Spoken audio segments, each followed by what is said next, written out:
கர்த்தருடைய ஸ்தோத்திரம், கர்த்தருடைய நாமம் மகிமைப்படுவதாக. இந்த நாளிலும் கர்த்தருடைய வார்த்தையை பார்க்கும்போதாக வெண்ராஜாக்களின் புத்தகத்திலிருந்து ஒரு சில வசனங்களை வாசிக்கிறேன். 5ஆம் அதிகாரம் 1வது வசனத்தை பார்க்கும்போது, சீரிய ராஜாவின் படைத்தலைவனாகிய நாகமான் என்பவன் தன் ஆண்டவனிடத்தில் பெரிய மனுஷனும் எண்ணிக்கை உள்ளவனுமாயிருந்தான். அவனை கொண்டு கர்த்தர் சீரியாவுக்கு ரட்சிப்பை கட்டளையிட்டார். மகா பராக்கிரமசாலியாகிய அவனோ கிறிஸ்தோவியா இருந்தான்னு சொல்லி ஒரு காரியத்தை பார்க்கிறோம். அப்படியானால் சீரியாவின் தேசத்துக்கு படைத்தலைவனாக காரணம் என்னவென்றால், அவன் ஒரு பெரிய மனுஷனாக காணப்பட்டான். அது மட்டுமல்ல, எண்ணிக்கை உள்ளவனாயிருந்தான். அவனை கொண்டு சீரியாவுக்கு ரட்சிப்பையும் தேவன் கட்டளையிட்டிருந்தார். அப்படியாகப்பட்ட சூழ்நிலையிலே அவன் சாதாரணமானவன் மகா பராக்கிரமசாலின்னு சொல்லி பார்க்கிறோம். ஆனாலும் அவனுக்குள்ளே ஒரு குறைபாடு இருந்தது. அவன் குஷ்டரோகியாக இருந்தான். அவன் குஷ்டரோகியாக இருந்தபடியினாலே அவனை ஊர் உலகத்திலே சமுதாயத்திலே சரியாக மதித்திருக்க மாட்டார்கள். இருந்தாலும் கூட அவன் ஒரு படைத்தலைவன் என்ற ஒரு நிலையில் இருக்கும்போது அவனுக்கு மதிப்பு மரியாதையும் இருந்திருக்கத்தான் செய்யும். இப்படிப்பட்ட சூழ்நிலையில இஸ்ரேல் தேசத்திலிருந்து சிறைப்படுத்திக் கொண்டு வந்த ஒரு சிறு பெண் நாகமான வீட்டில் வேலை செய்திருக்கிறாள். அந்த வேலைக்கார பெண் பணிவிடை செய்து கொண்டிருந்த பெண் அந்த நாச்சியாரை பார்த்து அந்த இடத்துல ஒரு காரியத்தை சொல்லுகிறார். நம்ம நாட்டில் இருந்து இப்படி சிறைப்படுத்தி கொண்டு விட்டானேன்னு சொல்லி அவளுடைய தாழ்வு மனப்பான்மை இல்லை. அந்த எஜமானுக்கு ஒரு நல்ல காரியம் நடந்துவிட்டால் பரவாயில்லையேன்னு சொல்லி இந்த சமாரியாவில் உள்ள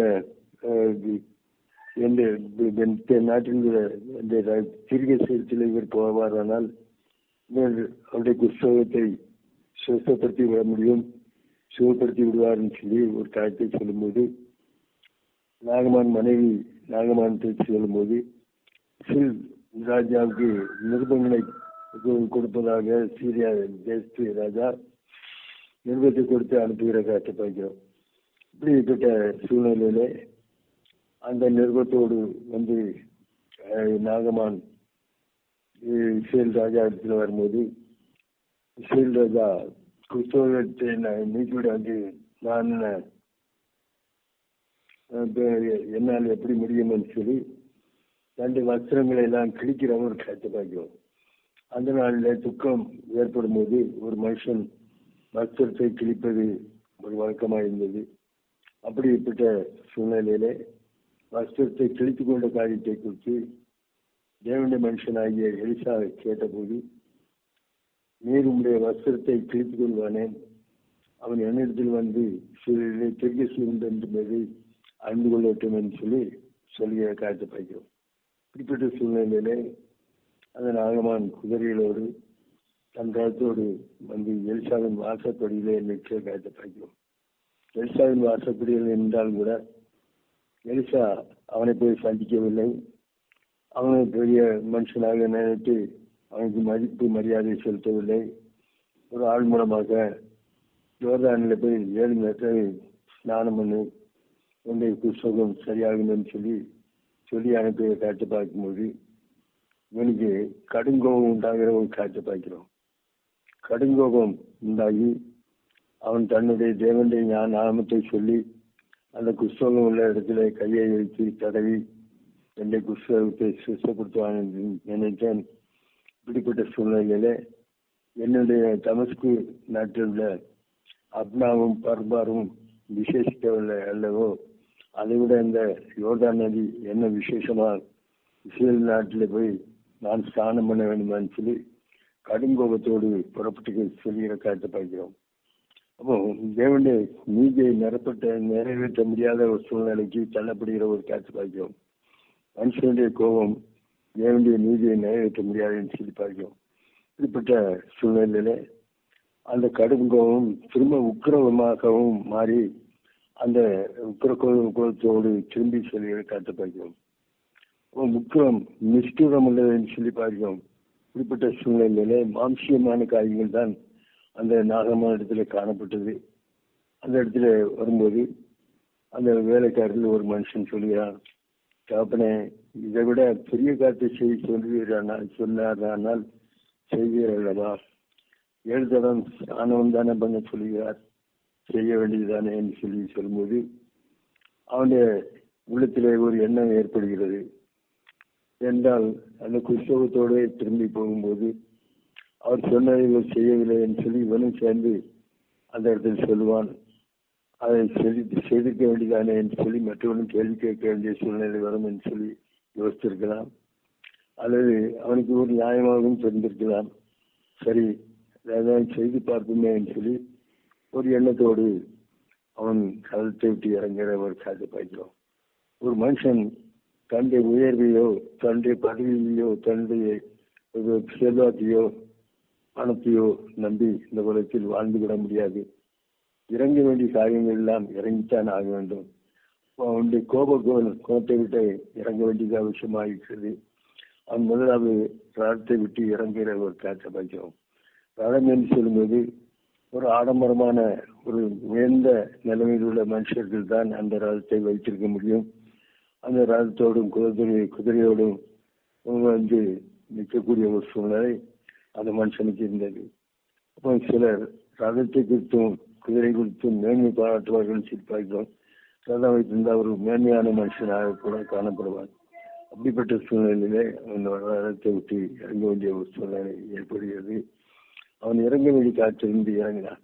இதுபோல கோபம் என்ற நிலையிலிருந்து அப்படி பல சூழ்நிலையிலிருந்து ஒரு மனுஷன் இறங்க வேண்டியது அவசியமாக இருக்கிறது. மாம்சியமான காரியங்கள் மாம்சியமான குணாட்சியங்கள் இருந்து இறங்கும் போது அந்த மனுஷன் திரும்ப தண்ணீரில் இறங்குகிற ஒரு காற்றை வாய்க்கிறோம். யோர்தானில் தண்ணீரில் இறங்குகிற ஒரு காரியம். அப்படிப்பட்ட சூழ்நிலை எதை காட்டுகிறது என்றால் ஞானஸ்நானத்துக்குரிய காரியத்தை காட்டுகிறது. இது ஆரம்ப சூழ்நிலையாக இருக்கிறபடினாலே அதை ஒவ்வொரு மனுஷரும் கடைபிடிக்க வேண்டும். இப்போல எந்த நாட்களிலும் ஞானஸ்நானத்தை குறித்து பேசும்போது எங்கள் தாத்தா காலத்திலிருந்தே நாங்கள் பூர்வீகமாக பரம்பரையாக நாங்கள் கிறிஸ்தவர்கள் நாங்கள் ஏன் ஞானஸ்நானம் எடுக்க வேண்டும் சொல்லி அப்படியாக சொல்லிய காரியத்தை சாதாரணமாக நாங்கள் கேள்விப்பட முடியும். இப்படி சூழ்நிலையிலே அவர்கள் இறங்க முடியாத சூழ்நிலையிலே இறங்காத ஒரு சூழ்நிலையிலே நாங்கள் தான் ஆதியிலே கிறிஸ்தவர்கள் சொல்லி மேன்மை பாராட்டுகிற ஒரு அனுபவத்தையும் இறங்க முடியாத சூழ்நிலையிலிருந்து இறங்காத சூழ்நிலையினாலே அவர்கள் பாதிக்கப்படுகிற ஒரு காட்சி பார்க்கிறோம். இப்படிப்பட்ட சூழ்நிலையிலே கடும் கோபம் உண்டாகிற ஒரு காரியம் ஏற்படுகிறது. உக்கிரம் உண்டாகிற காரியத்தை பார்க்கிறோம். நம்முடைய மதத்தை பிரிக்க வந்திருக்கிறார்கள் சொல்லி தப்பான எண்ணங்கள் கொள்ளக்கூடிய காரியத்தை பார்க்கிறோம். இப்படிப்பட்ட சூழ்நிலையிலே இப்படி எல்லா நீதியும் நிறைவேற்றுவது நமக்கு அவசியமாக இருக்குது என்று சொல்லி இயேசு கிறிஸ்து தன்னுடைய 30வது வயதிலே ஞானஸ்நானம் பெற்றதை முன்மாதிரியாக வைத்திருக்கிறார்.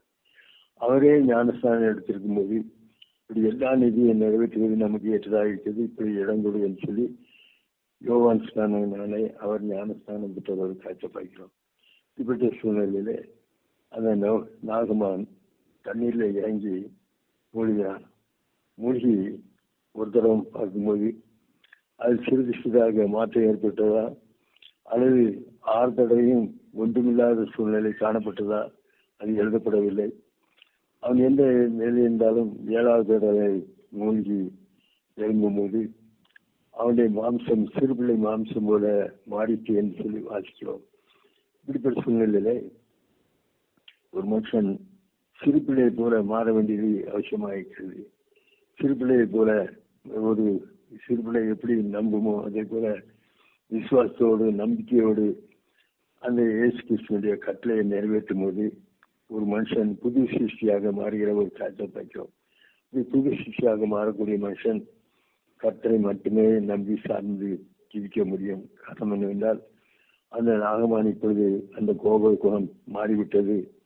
இஸ்ரவேலின் தேவனை தவிர வேறு தேவன் இல்லை என்று சொல்லி அவன் வாயினாலே அறிக்கை பண்ணுகிற ஒரு காட்சியை பார்க்கிறோம். திரும்பவும் எலிசாவிடத்தில் திரும்பி வருகிற காட்சி பார்க்கிறோம்.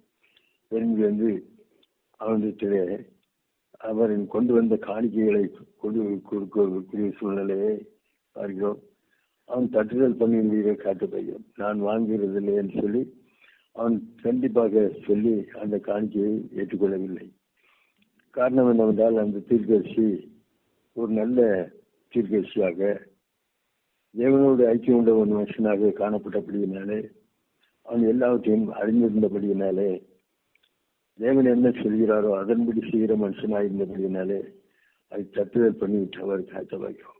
அப்படிப்பட்ட சூழ்நிலையில் அவன் வருந்தி கேட்டாலும் கூட அதை ஏற்றுக்கொள்ளவில்லை. காரணம் என்னவென்றால், இப்பொழுது ஞானம் நாகமானுக்குள்ள இந்த குஷ்டோகம் சுகமாகிவிட்டது. அந்த குஷ்டோகம் எங்கே சென்றிருக்கிறது என்பதை அவன் நண்பவிதமாக அறிந்திருந்தான்.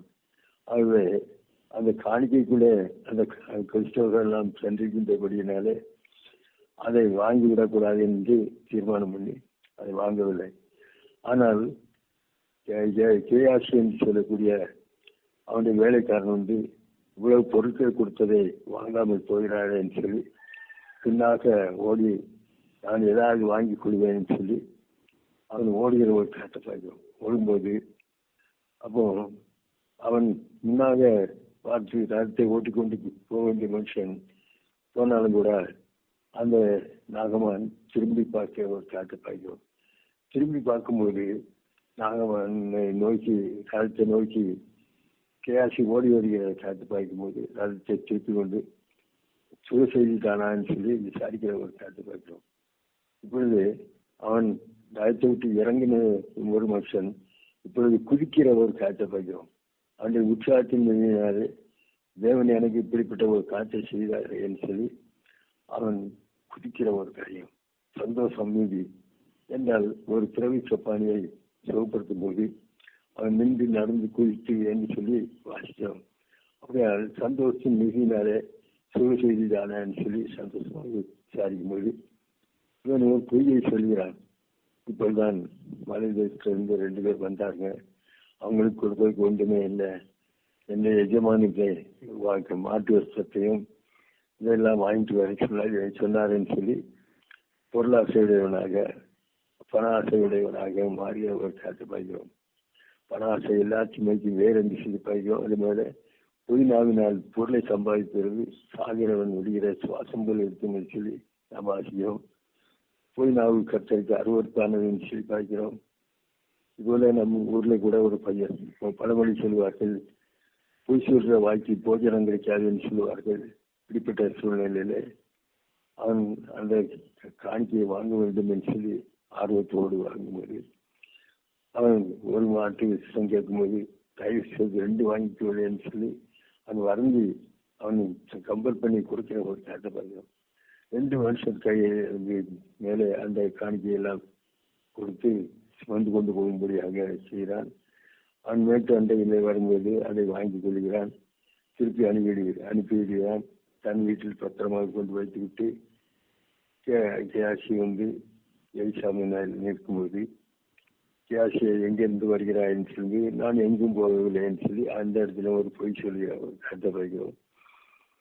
அந்த ரகசியத்தின் தொடர்ந்து சொல்லும்போது என்னை மனம் உன்னோடு இருக்கவில்லையா என்று சொல்லி அவன் திட்டமாக அந்த எலிசா பேசுகிற ஒரு கட்ட பார்க்கிறோம்.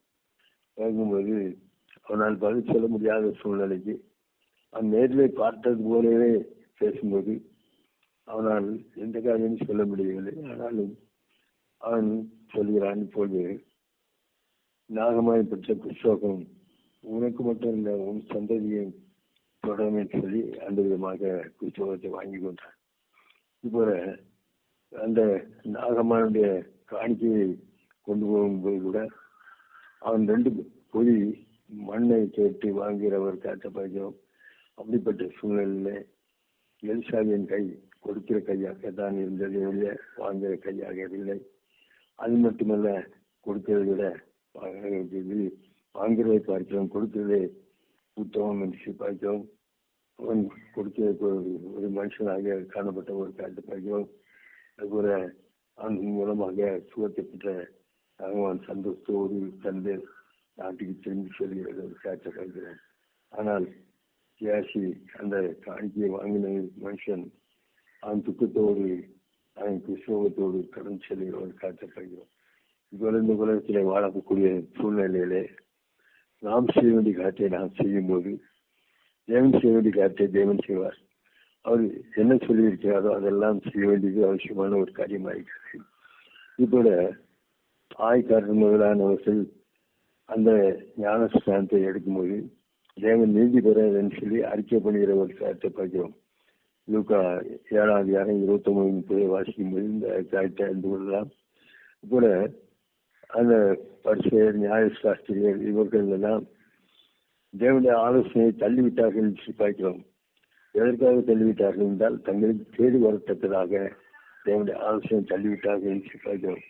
இப்போல இந்த சமுதாயத்திலே இந்த நாட்களிலே நாம் கடைசி நாட்களில் வாழக்கூடிய இந்த சந்தர்ப்பத்தில் தேவனுடைய கட்டளையை ஏற்று தேவனுடைய கோபத்துக்கு தப்பித்துக் கொள்ளக்கூடிய ஒரு சூழ்நிலையை உருவாக்கும் போது தேவன் நிச்சயமாக ஒவ்வொரு மனுஷனையும் ஆசிரியக்கிற காற்றை பார்க்கிறோம்.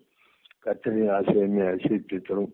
அதனோடு அவர் வேதனை கூட்ட ஆரம்பிக்கும் போது வேதனை இல்லாத வாழ்க்கை வாழ வேண்டும் என்றால், ஒரு சந்தோஷமான வாழ்க்கை வாழ வேண்டும் என்றால், உபத்திரத்தின் மத்தியிலும் பாடுகள் மத்தியிலும் கஷ்டங்கள் மத்தியிலும் ஒரு மனுஷன் இழைத்திருக்க வேண்டும் என்றால் இந்த ஞானஸ்தானம் மிகவும் அவசியமான ஒரு காரியமாயிருக்கிறது. இப்படிப்பட்ட உக்கிர கோபம், அதுபோல கடும் கோபம், இந்த காரியங்களிலிருந்தெல்லாம் மனுஷன் இறங்கி வந்து தேவனுடைய ஆலோசனையை ஏற்றுக்கொள்ளும் போது ஒரு நல்ல மனசாட்சி உள்ளவர்களாக காணப்படும் போது தேவனுடைய கட்டளையை ஏற்று அவருடைய வழியிலே கடந்து வரும்போது அந்த மனுஷன் பெறுகிற சமாதானம் இந்த உலகத்தில் யாருமே தர முடியாத ஒரு காரியம். இதுபோல இந்த சமாதியும் சந்தோஷத்தையும் பெறுவது மட்டுமல்ல, நித்திய ஜீவனை பெற்றுக்கொண்டு நித்திய ராஜ்யத்துக்கு தகுதியுள்ள பாத்திரமாக ஒரு மனுஷன் மாற்றப்படுகிறான். ஆகவே அந்த காரியத்தை நாம் கடைபிடிக்க வேண்டியது அவசியமான ஒரு காரியமாயிருக்கிறது. அதை செய்யும் போது நீங்களே தேவனுடைய ஆலயம் என்று சொல்லி எழுதப்பட்ட வார்த்தை பார்க்கிறோம். அந்த நாளில் பலிபீடத்தை கட்டி கொண்டிருந்தார்கள். இப்பொழுது நாமே தேவனுடைய ஆலயம். காரணம் என்னவென்றால் நம்முடைய இதயத்தை ஆராய்ந்து அறிகிறார், நம்முடைய இதயத்தை பார்க்கிறார். இதயத்தில் சுத்தமுள்ளவர்கள் தேவனை தரிசிக்க முடியும். சுத்த இதயம் உள்ளவர்களுக்கு தேவன் நல்லவராக இருக்கிறார். அந்த இதயத்தின் நினைவுகள், கேடுபாடுகள், திருக்குகள் எல்லாம் மாற்றப்படும் போது, ஒரு மாற்றம் ஏற்படும் போது ஒரு மனுஷன் தேவனுக்காக வாழக்கூடிய ஒரு வாழ்க்கையை ஏற்றுக்கொள்கிற ஒரு காட்சி பார்க்கிறோம். இதுபோல நம்முடைய வாழ்க்கையிலே ஒரு மாற்றம் அவசியமாகிறது. இது நாம ஏற்படுத்திக் கொள்ள முடியாது. ஆகவே தேவனுடைய வார்த்தைகளை கேட்டு தேவனுடைய வசனத்தின்படி நாம் செய்யும் போது, கீழ்ப்படியும் போது அவர் தேவனுடைய சுத்தமான காரியத்தை அவருடைய பிள்ளைகளுக்கு தன்னுடைய கருத்தினாலே வாக்கியம் பண்ணுகிற ஒரு காரியத்தை வாய்க்கிறோம். யார் யாரை கொண்டு என்னென்ன செய்ய வேண்டுமோ அத்தனை காரியங்களை செய்யும் போது அந்த மனுஷருடைய வாழ்க்கை புதுப்பிக்கப்படுகிற ஒரு காரியத்தை பார்க்கிறோம். புதுப்பிக்கப்பட்ட அனுபவத்தோடு நாம் காணப்பட்டு இந்த உலகத்திலும் ஒரு நல்ல வாழ்க்கை வாழ்ந்து பரமராஜ்யத்தை சுதந்திரிக்க தேவன் உதவி செய்வாராக. என்றால் இந்த உலகம் நிரந்தரம் அல்ல. இந்த வானமும் பூமியும் ஒழிந்து போகும், ரெண்டு வார்த்தைகளை ஒழிந்து போகாது என்று சொல்லியிருக்க தேவனுடைய வார்த்தையை பார்க்கும்போது அவருடைய வார்த்தை விலையேறப்பட்டதாக இருக்கிறது. அதுபோல இந்த உலகத்தில் எந்த ஈடு இணையற்ற ஒரு காரியத்தை பார்க்கும்போது இந்த வேதவசனம் விசேஷமான ஒரு காரியமாக இருக்கிறது. அந்த விசேஷமான விலையேறப்பட்ட வசனத்தை அனுதினமும் தியானித்து நிறுத்தியற்ற விதமாக நாம் நம்முடைய வாழ்க்கையை மாற்றிக்கொள்வோம். ஆனால் நம்மை விட சிறப்பானவர்கள் இந்த உலகத்தில் யாருமே இருக்க முடியாது. காரணம் என்னவென்றால் இந்த உலகத்திலே சாதாரணமாக தெரியலாம், சாதாரணமான மனுஷர்கள் இருப்பார்கள். ஆனால் விலையேறப்பட்டவர்களாக தேவன் மாற்றி அமைக்கிற ஒரு காட்சி பார்க்கிறோம். அவருடைய வாழ்க்கை முழுவதும் மாற்றப்படும் போது அந்த வெள்ளிக்கொப்பான சுத்த சொற்களை சுத்த நாவினால், வெள்ளிக்கொப்பான நாவினால் உச்சரிக்கும் போது அது அனைவரை தொட முடியும், அனைவருடைய வாழ்க்கையை மாற்றி அமைக்க முடியும். நம்முடைய வாழ்க்கை முன்னுதாரணமாக இருக்கும்போது நம்முடைய வாழ்க்கையை பார்த்து அநேகர் மனம் திரும்ப முடியும். ஆகவே மனம் திரும்பும் போது பலவத்தில் மீண்டும் சந்தோஷம் உண்டாகும். அந்த பலவத்தின் சந்தோஷத்தை இந்த உலகத்திலும் ஒவ்வொருவரும் அனுபவிக்க முடியும். இப்படிப்பட்ட கிருபைகளை தந்து தேவன் தாமே ஆசீர்வதிப்பாராக. ஆமென். அல்லேலூயா. ஆமென். ஆமென்.